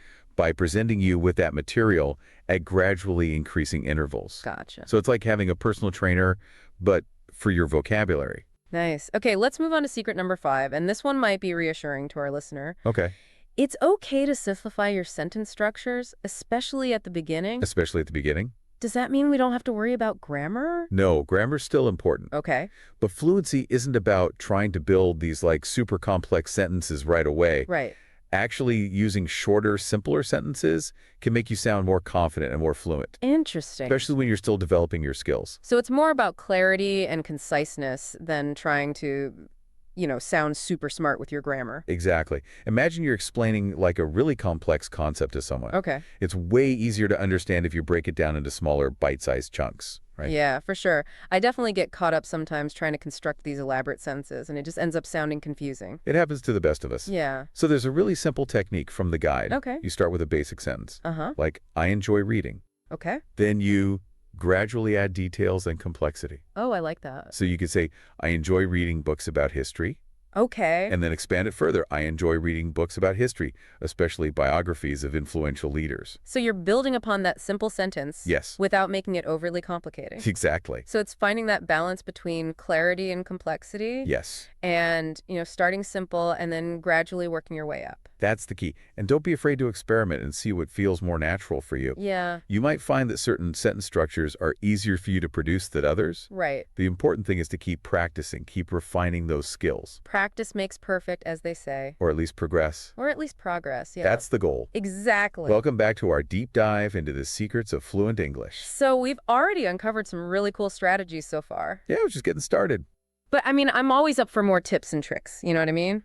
What else does this guide have in store for us? It talks a lot about staying curious Okay. and like making your learning engaging. I can definitely see how that would be important. Like, if you're genuinely interested in something, it's got to be way easier to stay motivated, right? Exactly. It's like instead of slogging through those boring textbook exercises, Oh, yeah. you're exploring subjects that actually pique your curiosity, Right. whether it's, technology, sports, global news, Okay.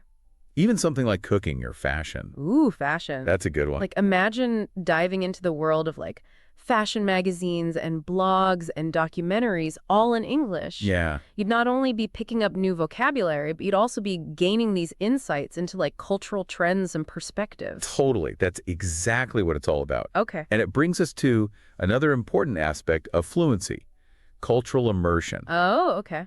Because language is so much more than just, words and grammar. Right. It's a reflection of a culture's values, its history, its way of life. I like that. So by immersing ourselves in English language media, we're kind of getting a deeper understanding of the culture that shapes the language. Yeah, it's like you're getting this backstage pass to how native speakers actually think and express themselves. That's cool. So it's not just about memorizing vocabulary lists. You're connecting with, like, the heart and soul of the language. Yes, exactly. I love those aha moments. When you finally grasp a tricky grammar concept, Yeah, or you effortlessly use a new idiom in conversation. the best feeling. But this guide really emphasizes, like, acknowledging even the small victories. Yes. Those tiny steps forward that might seem insignificant at the time. Why is that so important? It's all about maintaining motivation and momentum. Okay, Because language learning, it's a marathon, not a sprint. for sure. And there are going to be times when you hit a plateau, you feel discouraged. Yeah, definitely been there. But if you can train yourself to recognize and appreciate those tiny little sparks of progress, Okay.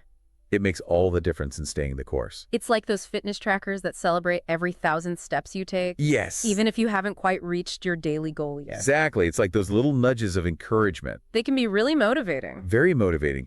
And it's important to celebrate those wins in a way that works for you. Yeah. So maybe it's treating yourself to a fancy coffee, or watching an episode of your favorite show, Okay. or just taking a moment to savor that feeling of accomplishment. I like that. Okay, so we've talked about staying curious, immersing ourselves in the culture, celebrating those small wins. Yeah. What about the practical side of things? Like, Okay. how does this guide recommend structuring our study time? It offers this sample weekly plan Okay. that emphasizes a balance between focused study Uh-huh. and then real-world application. I like that. And of course, you can tailor it to your own needs and preferences. Right.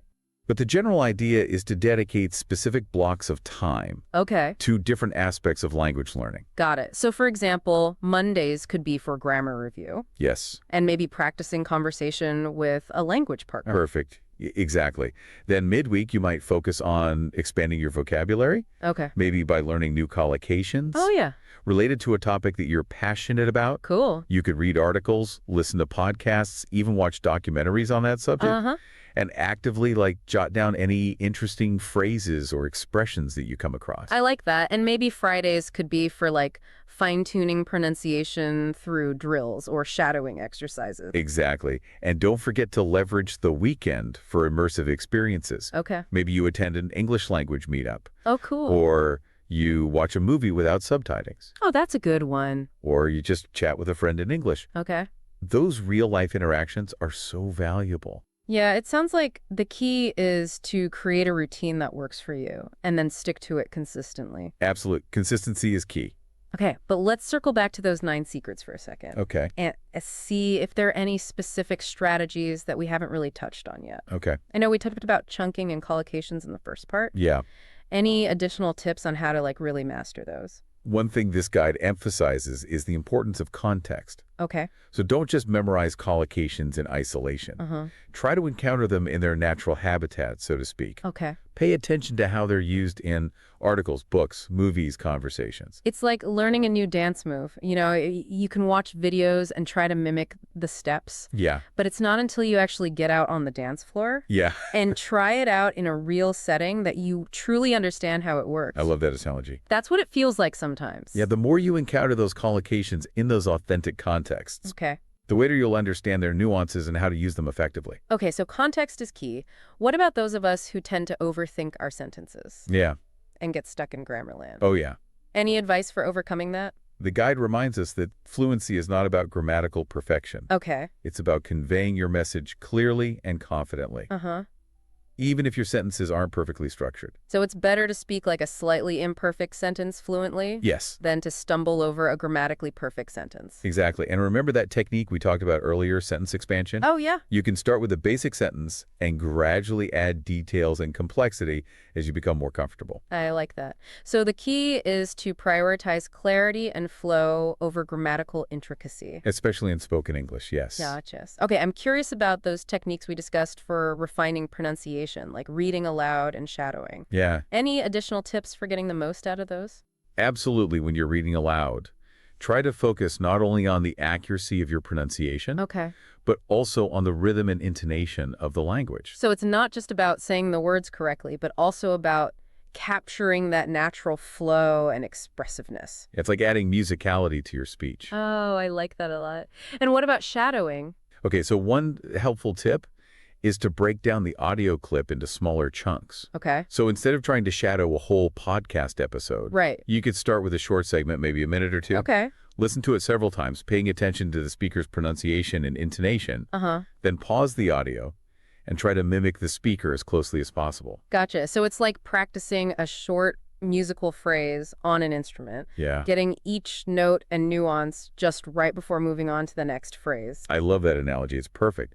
And just like with music practice, consistency is key. Okay. Even a few minutes of shadowing practice each day Mm-hmm. can really improve your pronunciation and fluency over time. I know we've talked about setting SMART goals, but sometimes the sheer scope of language learning can feel overwhelming. Yes. Any advice for breaking down those fluency aspirations into more manageable chunks? The guide suggests setting smaller, more specific goals Okay. that align with your overall fluency objectives. Okay. So, for example, instead of simply aiming to improve my vocabulary, Yeah. you could set a goal to learn 10 new collocations related to travel each week. I like that that's much more concrete and measurable. Yes, exactly. And it feels much more attainable than just saying, I want to learn all the English words. Right. And it's still contributing to that broader goal of fluency. Exactly. And don't forget to track your progress. Oh, yeah. Whether you use a notebook, a spreadsheet, a language learning app, having that visual representation of your achievements can be so motivating. For sure. Okay, so we've covered a lot of ground in this segment, exploring all these practical tips and strategies for boosting fluency. We have. But before we move on to our final thoughts, Okay. I want to circle back to that concept of balance for a second. Okay. We've talked about balancing focused study with real-world application, Right. but what about balancing the different elements of language learning itself?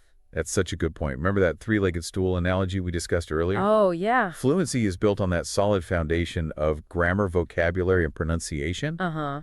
And neglecting any one of those areas can weaken that entire structure. It's so tempting to focus on the areas we enjoy most. Yeah. Like, I love reading, so I could spend hours reading English novels Yeah. or binge watching TV shows, but then maybe I neglect those grammar exercises or pronunciation drills. Yeah, it's natural to gravitate towards what we find enjoyable. Yeah. But it's so important to find that balance Okay. that ensures that you're dedicating sufficient time and attention to all three legs of the stool. So how can our listener make sure they're maintaining that balance? The guide suggests creating a cyclical practice schedule Okay. where you alternate between those different areas of language learning. Okay. So, for instance, you might focus on grammar exercises and conversation practice on Mondays, Okay. vocabulary building and writing on Wednesdays, Gotcha. and pronunciation drills and listening comprehension on Fridays. So you're cycling through Exactly. and hitting all those different areas. Yes. And of course, you can adjust the schedule to fit your own preferences and learning style. Right. It's all about finding what works for you. That's the key. That's a great reminder because it's so easy to get caught up in one aspect of language learning and neglect the others. Yeah. But just like with a balanced diet, variety is key for overall fluency health. I love that analogy. Variety is key. All right, so here we are at the final part of our fluency deep dive. Yeah, we've explored 9 secrets, a whole bunch of strategies. Now we just got to bring it all together. So it's like our fluency action plan, ready to go to put it all into practice. Exactly. Okay, cool. So what are the key takeaways, the biggest ha moments from this whole guide? You know, one of the most powerful ideas is that fluency. It's not like this finish line you cross. You know? It's this ongoing process. It's a journey of discovery and growth. I like that because then you can enjoy the process and celebrate those milestones. Exactly. And it kind of ties in with that whole learner's mindset thing. You know, shifting away from that fear of making mistakes. Right. To being curious about what you can learn from those mistakes. Yeah. You know, when you're not afraid to stumble, you're more likely to experiment, take risks. Totally. And really immerse yourself. But mistakes can be discouraging sometimes, especially when you feel like you're stuck. Right. So how can our listener, use this guide to kind of break through those plateaus? Well, immersion is key, you know. Okay. This guide really emphasizes surrounding yourself with English as much as possible. Yeah. So podcasts, movies, music, even social media. Yeah, I've been really into documentaries lately. Oh, nice. And there are so many good ones in English. It's a great way to learn about different topics and improve my listening at the same time. That's awesome. And remember the power of real-world interactions. Right. Whether it's through language exchange apps or conversation clubs or just chatting with friends. Yeah. Those authentic experiences, they're so essential. So it's putting those skills to the test in the real world. Exactly. Which can be a little scary at first, but the more you do it, the more comfortable you'll get. Right. Okay, so let's go back to one of the most practical strategies from the guide, chunking and collocations. Yes. It's such a good way to sound more natural and fluent. I think such. Instead of searching for the individual words, you just have these ready-made chunks. It's like a secret weapon. Exactly. So the more you see these collocations in real situations, the better you'll understand them. Exactly. So it's not just about memorizing those lists. Right. It's about observing how those phrases are used in real life. Yeah. Noticing how a character in a movie uses a particular phrase. Yeah. Or paying attention to the word combinations in a news article. So paying attention to those little things. Exactly. And for those who get kind of bogged down by the grammar, yeah. Remember fluency. It's not about perfection. So it's okay to start with those simpler sentences. Absolutely. And gradually add that complexity as you get more comfortable. Right. Just focus on getting your message across. Yes. Okay. And then last but not least, those techniques for refining pronunciation, reading aloud, and shadowing. Those are good ones. Any final tips to make those even more effective? So when you're reading aloud, try to really embody the language. Okay. Pay attention to that rhythm, intonation, the pauses, the emphasis, like you're an actor delivering a line. Oh, channeling your inner Shakespeare. Exactly. And when you're shadowing, focus on those smaller chunks. Yeah. Listen really closely to how that speaker is shaping those sounds and try to mimic them. Yeah, and don't be afraid to record yourself. And then listen back. Because sometimes it's eye-opening. It's whoa, that's what I sounds like. Exactly. And when it comes to staying motivated, remember those specific achievable goals. Those SMART goals, right? Yes. But don't just vaguely aim for fluency. Right. Break it down into those smaller steps. Exactly. So, for example, you could say, I'm going to learn 5 new idioms related to work this week. Okay. Or I'm going to practice shadowing for 10 minutes each day. Okay. Because those concrete targets, they'll help you stay focused. And track that progress. so you can see how far you've come.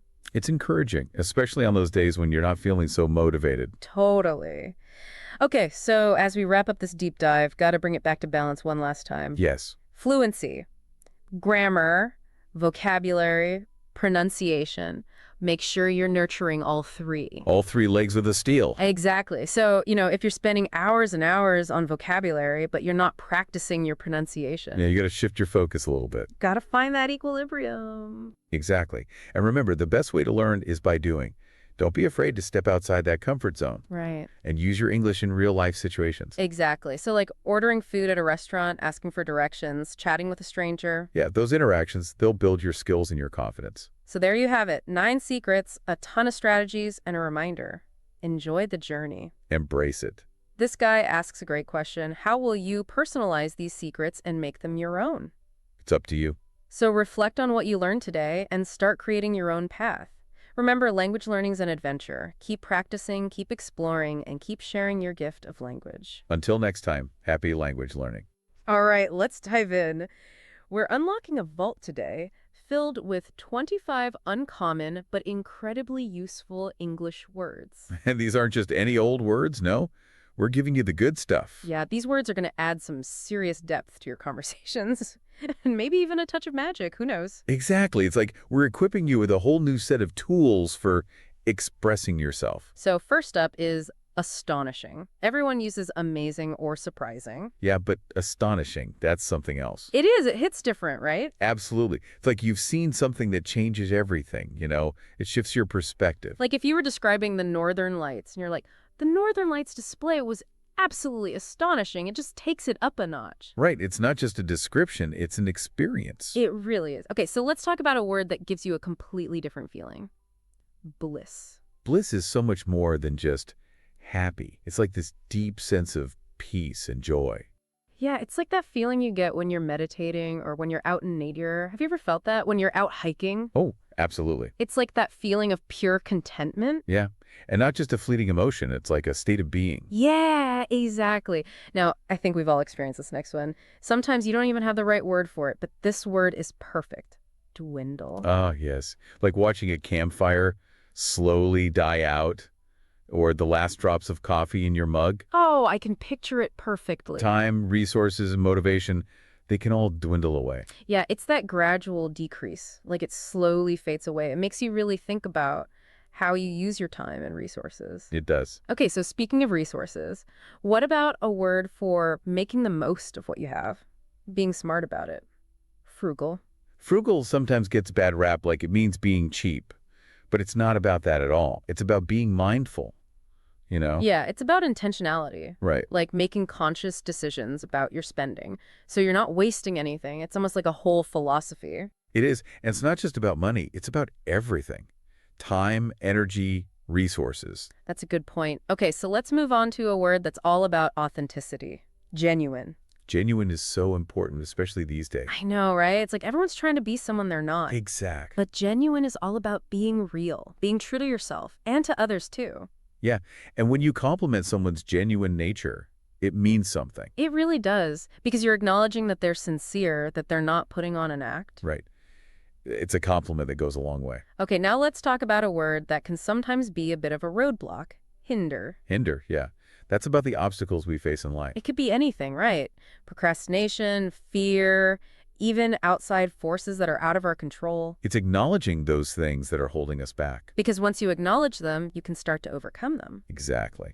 Now, have you ever worked on a project or maybe tried to learn a new skill and felt like it was just way too much? All the time. Complicated comes to mind. But what about the word intricate?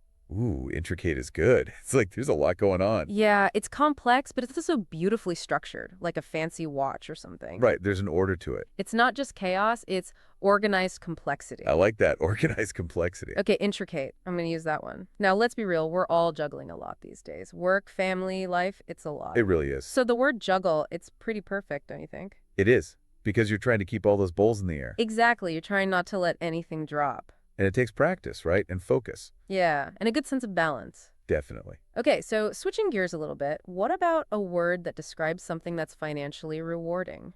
Lucrative. Lucrative. It has a nice ring to it. It does. It makes you think of success, abundance. Exactly. Like a career that's not just fulfilling, but also goes well. Or even a side hustle. Yeah, exactly. Okay, now let's talk about a word that captures that sense of wonder and amazement. Marvel. Marvel. Like when you see something truly breathtaking. Oh, I remember the first time I saw the Grand Canyon, it was just incredible. I was in awe. Like, how did this even happen? Right. It's that feeling of wonder. Yeah, an appreciation for something bigger than yourself. It's a powerful feeling. It is. Okay, so we live in a world where everything is connected, right? Technology is everywhere. So the word ubiquitous is pretty fitting, wouldn't you say? It is. It's like smartphones, social media. They're everywhere you look. Yeah, we're surrounded by it, and it makes you think about the impact it's having. On everything. On everything. Okay, let's wrap up this first round with a word that's all about embracing the unknown. Venture. Venture. That's about taking risks, stepping outside your comfort zone. Exactly. It could be starting a business, traveling to a new country, or just trying something new. It's about that willingness to explore. And to see where it leads you. Yeah, and to grow along the way. Exactly. Even if it's a little bit scary. It is. Okay, so we've covered some amazing words in this first round, but we've got more to come. You know, when we were talking about venture, it can be kind of scary, right? Oh, yeah, totally. Like you never know what's going to happen. Right, and sometimes you just don't feel ready, like reluctance. Exactly. Like you want to stay in your comfort zone. It feels safe there. I get it. But I also think sometimes reluctance can be a good thing. Oh, interesting. How so? Like it gives you time to really appreciate what you already have, before you jump into something new. That's a good point. It's like that feeling right before you go on vacation. Yes, that's a perfect example. Okay, so let's talk about a word that has a really cozy, comforting vibe to it. Quaint. Quaint is just so charming, isn't it? It is. It makes me think of those little towns you see in movies. With the cobblestone streets and the cute little shops. Yes, or like a cozy bookstore with a fireplace. Yeah, it has that old-fashioned feel, doesn't it? It does, like a simpler time. Less hustle and bustle. Yeah, definitely less stressful. Okay, so now let's move on to a word that's all about subtlety. Subtle. Subtle is about those things you don't notice right away, but you make a big difference. Like a faint smell of perfume. Or like the way someone raises an eyebrow. Exactly. It's those little things that add depth and meaning. Yeah, it's not about being loud or flashy. It's about the details. Right, and sometimes those details are the most powerful. They really are. Okay, so now let's talk about being practical and getting things done. Pragmatic. Pragmatic people, they're the problem solvers. Yeah, they're not afraid to roll up their sleeves and figure things out. And they focus on what works, none of that fancy stuff, just solutions. Yeah, and they're efficient too. They get right to the point. Okay, so now let's switch gears again. What about a word for an idea that's just starting to form? Like a seed. Notion. Notion. I like that. It's like a glimmer of inspiration. Exactly. Like you're not quite sure where it's going yet. Right. But it has potential. It could grow into something amazing. Or it might just fizzle out. But it's still worth paying attention to. Oh, absolutely. You never know where those little notions might lead. Okay, so now let's talk about the opposite of being insightful. Oblivious. Oh, yeah. We all know someone who's oblivious. They're just completely unaware of what's going on around them. It's like they're in their own little world. They can be kind of funny sometimes, but also a little frustrating. Definitely. Like, how do you not see what's right in front of you? Right. You got to pay attention to the cues. Exactly. Otherwise, you're going to miss out. Okay, remember we talked about keen earlier? It's like the opposite of oblivious. Oh, yeah, I see what you mean. Keen is all about being alert and engaged, eager to learn. While oblivious is like totally clueless. Exactly. Makes sense. Okay, so what about a word for being really passionate about something? Like super enthusiastic.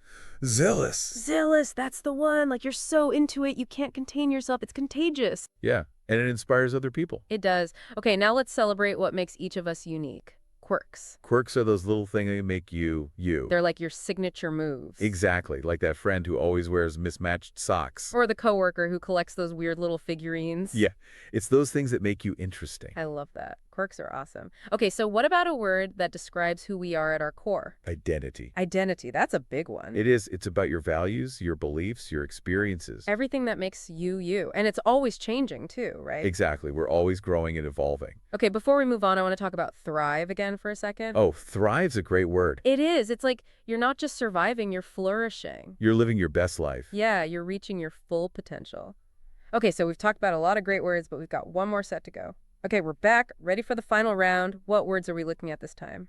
Well, let's start with yearn. It's a powerful word, you know? It is. It makes me think of like really deep longing for something you can't have. Yeah, like a lost love or a dream that feels impossible. Right. It's that ache in your heart. But there's also beauty in it, what do you think? Oh, absolutely. It shows how deeply we can feel. Yeah, and it can be a motivator too. Like that yearning pushes you to try harder. It does. It can push you to venture out and try new things. Oh, I see the connection. Like yearn is the fuel and venture is the action. Exactly. Okay, so let's talk about a word that's really important for success. Tenacity. Oh, tenacity is huge. It's all about never giving up. Yeah, it's like you're determined to reach your goal no matter what. You don't let anything stop you. Right. You just keep pushing through. It makes me think about our listeners, How do they handle challenges? Are they tenacious?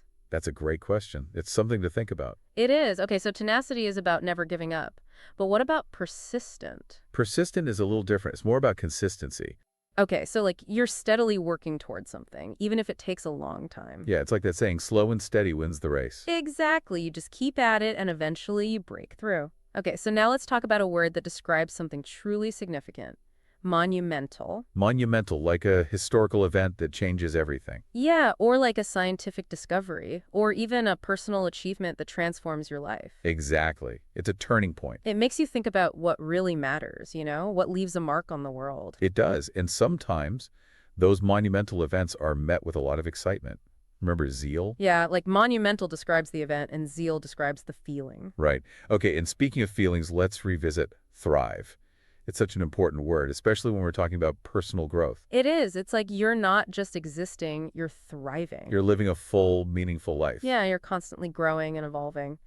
Okay, so for our final word, we're going to talk about what makes you, identity. Identity is a complex thing, isn't it? It's all the pieces that make you who you are. Yeah, your beliefs, your experiences, your values, everything. And it's not fixed either, right? No, it's always changing. We're always learning and growing. I love that. It's like we're all works in progress. Well, I think we've covered some incredible words today. I feel like I've learned so much. Me too, and I hope our listeners have it as well. I hope they've been inspired to use these words in their own lives and to keep exploring language. There's always more to discover. That's right. Words are powerful tools. Use them wisely. So true. Well, that's all the time we have for today. Thanks for joining us on this word journey.